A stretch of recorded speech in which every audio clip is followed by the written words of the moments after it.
दोस्तों, मेरे YouTube channel review journey में आप सभी का एक बार फिर तहे दिल से स्वागत है। जैसा कि मेरा वादा है, मैं पूरी ईमानदारी से हर OTT प्लेटफॉर्म के टॉप मूवीज और वेब सीरीज का डिटेल रिव्यू आपके सामने रखूंगा। ये सभी मेरे फेवरेट्स हैं। अगर आप भी मेरी लिस्ट से रिलेट करते हो तो कमेंट्स में जरूर बताएं। आपको मेरी लिस्ट में कुछ पुराने वेब सीरीज का जिक्र भी मिलेगा जो शायद आपकी नजरों से रह गए हो, पर मुझे उम्मीद है मेरे रिव्यू के बाद आप उन सभी डिजर्विंग क्रिएशंस को देखना पसंद करेंगे। आज के एपिसोड में पेश है Z5 वेब सीरीज के टॉप 5 पार्ट 1 का डिटेल रिव्यू। नंबर 5 पायदान पर है मुखबिर।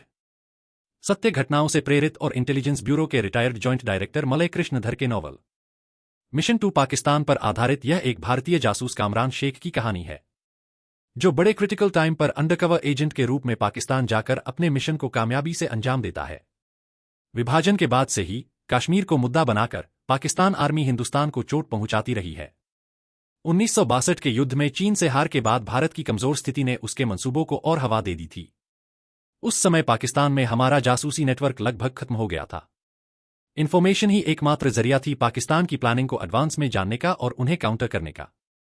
ऐसे समय पर एक प्रयोग के तौर पर बिना ज्यादा प्रशिक्षण के एक कश्मीरी मूल के बेहद चतुर, निडर और साहसी इंसान को वहां जासूसी करने भेजा जाता है। विभाजन के समय अपने परिवार से बिछड़ गए हरफन बुखारी बनकर वो पाकिस्तान में उस परिवार के बीच पहुंचता है। रास्ते में आने वाली तमाम मुश्किलों और खतरों के बीच वो अपने मिशन को पूरा करता है, जिसके कारण हम पाकिस्तान के दो बड़े महत्वाकांक्षी अभियान ऑपरेशन जिब्राल्टर और ऑपरेशन ग्रैंड स्लैम को नाकाम करने में कामयाब रहे थे। 1965 के युद्ध से ठीक पहले इस अभियान ने पाकिस्तान के हौसले पस्त कर दिए थे और हमारी जीत की बुनियाद रखी थी। इस प्रयोग के बाद ही ISI के तर्ज पर भारत में रॉ का गठन किया गया था। इस मुखबिर के किरदार को बड़े ही शानदार तरीके से निभाया है कश्मीरी मूल के ही जैन खान दुर्रानी ने। एक सुंदर मुस्कुराते चेहरे, शानदार व्यक्तित्व और अपने लाजवाब अभिनय से इन्होंने इस कैरेक्टर में जान डाल दी है। निर्देशक ने सभी कलाकारों से शानदार काम लिया है। 1960 के पीरियड को दिखाने का चैलेंज बखूबी निभाया गया है। चुस्त संपादन ने इस थ्रिलर में उत्सुकता और रोमांच बनाए रखा है। हमारे अनगिनत जासूसों के बलिदानों की कई अनकही कहानियों के बीच सच्ची घटना पर आधारित यह जासूसी थ्रिलर जरूर देखी जानी चाहिए। नंबर 4 पर है स्टेट ऑफ सीज 26/11। 26 नवंबर 2008 को मुंबई पर हुए हमले पर आधारित यह सीरियल उन सभी घटनाओं, सबूतों और उपलब्ध जानकारी को एक माला में पिरोकर हमारे सामने रखता है। मुंबई हमले पर बने सैकड़ों डॉक्यूमेंट्रीज और मूवीज के बीच यह सीरीज एक बड़ा ही उत्तम और ऑथेंटिक प्रयास है।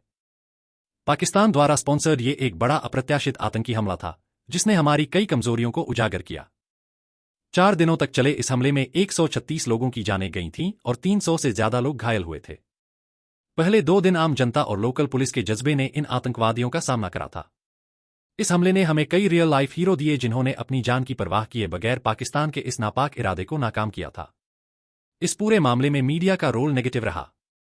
TRP के लिए हर सेंसिटिव जगह की ग्राउंड रिपोर्टिंग से हमारी हर एक कदम की खबर अनजाने में पाकिस्तान में बैठे आकाओं के पास और उनसे सैटेलाइट फोन के द्वारा उन आतंकवादियों के पास पहुंचती रही, जिससे ये परिस्थिति के हिसाब से अपने प्रोग्राम में बदलाव करते गए।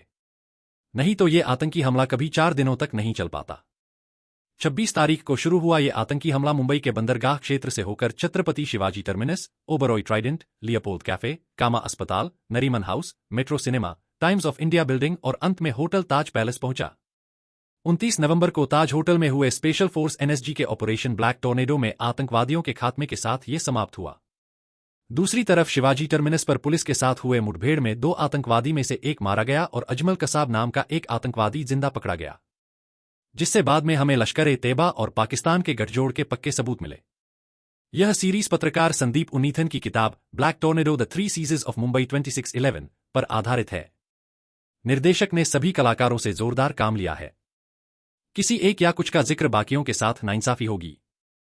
स्क्रिप्ट कमाल की है और चुस्त संपादन ने इस पूरे थ्रिलर के रोमांच को बनाए रखा है।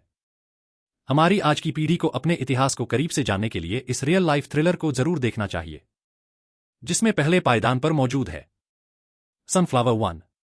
इस थ्रिलर की शुरुआत सनफ्लावर नाम की एक मल्टी स्टोरी सोसाइटी में एक अमीर शख्स के मर्डर से होती है। पहले ही फ्रेम से दर्शकों को नारियल पानी में जहर मिलाते आहूजा दंपति के रूप में सस्पेक्ट दिखने के बावजूद मर्डर साइट के ऊपर वाले फ्लोर पर रहने वाले सोनू सिंह अपनी हरकतों से पुलिस के प्राइम सस्पेक्ट बनते हैं। वो एक छोटे शहर से आए एक महत्वाकांक्षी पर भोले इंसान का किरदार है। इंटेलिजेंट है पर सबकी मदद करने की आदत और ओवर स्मार्ट बनने के चक्कर में मुसीबत उसके गले पड़ती रहती है। इतने सारे शेड्स वाले किरदार के चैलेंज को बखूबी निभाया है सुनील ग्रोवर ने। अपनी लाजवाब अदाकारी से उन्होंने इस कैरेक्टर में जान डाल दी है। राइटर विकास बहल ने इस कहानी के हर किरदार के चरित्र को बड़ी बारीकी से तराशा है। सोसाइटी कल्चर को बड़े नजदीक से दिखाती इस मर्डर मिस्ट्री में थोड़ा कॉमेडी का तत्व मौजूद है। सोसाइटी मीटिंग में हाई वैल्यूज का दिखावा, पद हासिल करने के लिए गंदी राजनीति, बाप बेटी के रिश्तों में समलैंगिकता का आड़े आना, हाई प्रोफाइल समाज के कुछ काले सच और ऑफिस में हेल्दी कंपटीशन की जगह जलन का होना, जैसे बहुत सारे सीक्वेंस है जिनसे आप रिलेट करेंगे। कलाकारों में किसी एक का या कुछ का जिक्र मुश्किल है, क्योंकि सभी छोटे बड़े कलाकारों ने अपने किरदारों में कमाल का अभिनय किया है। इस मर्डर मिस्ट्री में लगभग सभी किरदारों के पास उसके मर्डर का मोटिव मौजूद होता है। ट्विस्ट के तौर पर हर मिनट शक की सुई अलग अलग किरदारों पर जाती रहती है, जो इस मर्डर मिस्ट्री में रोमांच और उत्सुकता बनाए रखती है। निर्देशकों की टीम की पकड़ हर फ्रेम में दिखती है। चुटीले संवादों ने थ्रिलर और कॉमेडी का संयोजन बनाए रखा है। चुस्त संपादन ने हर तरीके से इस थ्रिलर के स्पीड को मेंटेन रखा है।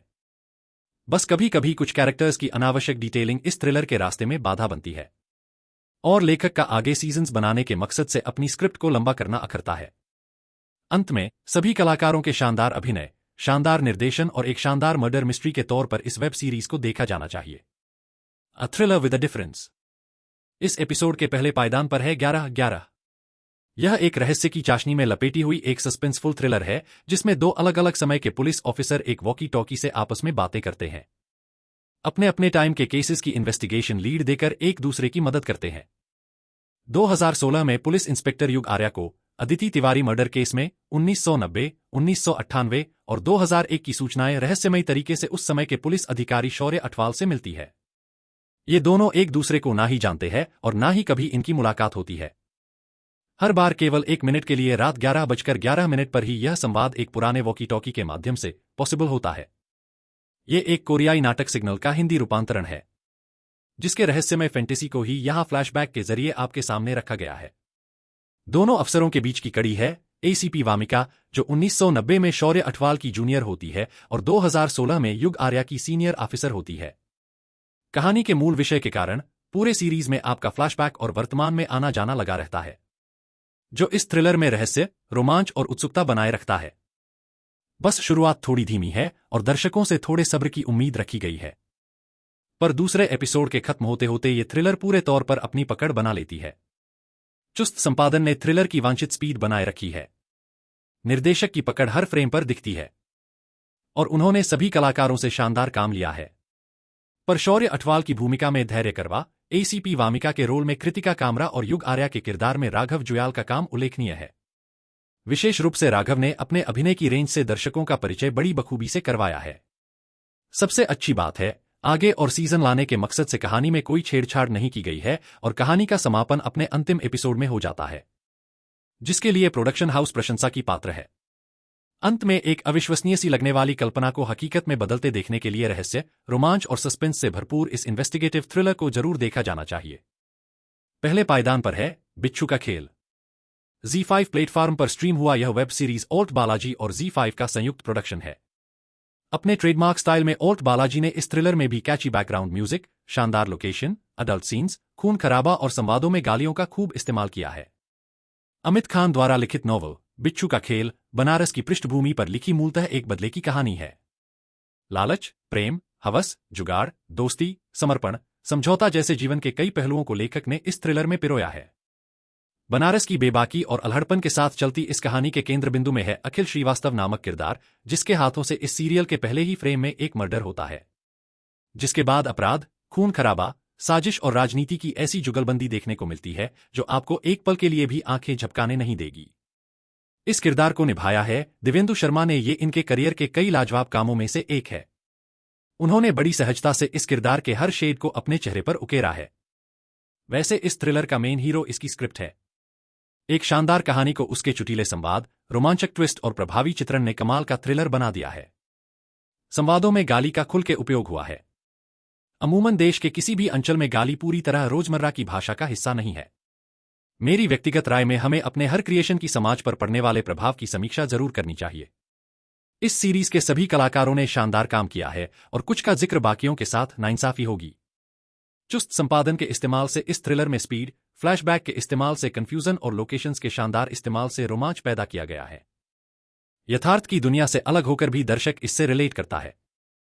यही इसके स्क्रिप्ट की, इसके निर्देशक की, इसके प्रोडक्शन यूनिट की और इनके पूरे टीम वर्क की जीत है।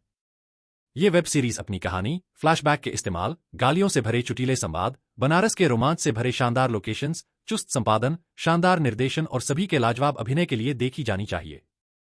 अंत में एक शानदार थ्रिलर लिखने के लिए लेखक अमित खान को बहुत बधाई। Z5 वेब सीरीज के टॉप 5 का ये पार्ट 1 है। अगले एपिसोड में इसका पार्ट 2 जरूर देखिए। अगर आपके कमेंट से कुछ सीखने को मिले तो मैं अपने काम में जरूरी सुधार कर पाऊंगा। If you like this video please let me know in the comments. Don't forget to like, share and subscribe to my channel, Review Journey. Look for more review videos available on this channel. Take care and goodbye.